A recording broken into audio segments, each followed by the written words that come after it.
നമസ്കാരം. നിവിൻ പോളിക്കെതിരായ ബലാത്സംഗ കേസിൽ പരാതി വ്യാജമെന്ന് നടനും സംവിധായകനുമായ വിനീത് ശ്രീനിവാസന്റെ വെളിപ്പെടുത്തൽ. പരാതിയിൽ ചൂണ്ടിക്കാട്ടുന്ന ദിവസങ്ങളിൽ നിവിൻ പോളി തനിക്കൊപ്പം ഷൂട്ടിലായിരുന്നുവെന്നും ദുബായിലല്ലായിരുന്നുവെന്നും വിനീത് ശ്രീനിവാസൻ പറഞ്ഞു. വർഷങ്ങൾക്ക് ശേഷം എന്ന ചിത്രത്തിന്റെ ഷൂട്ടിലായിരുന്നു താരമെന്നാണ് സംവിധായകന്റെ വിശദീകരണം. ഇതിന് ഡിജിറ്റൽ തെളിവുകൾ അടക്കം ഹാജരാക്കാൻ കഴിയുമെന്നും അദ്ദേഹം പറഞ്ഞു.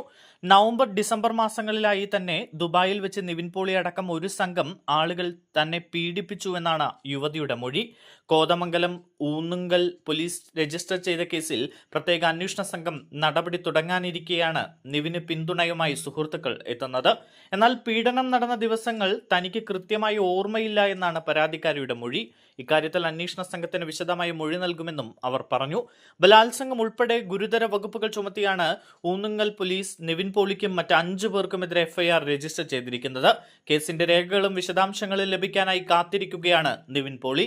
ആരോപണങ്ങൾ പച്ചക്കള്ളമാണ് എന്നും ഗൂഢാലോചനയുടെ ഭാഗമാണ് എന്നും പറയുന്ന നിവിൻ എഫ്ഐആർ റദ്ദാക്കണമെന്നാവശ്യപ്പെട്ട് ഹൈക്കോടതിയെ സമീപിക്കും.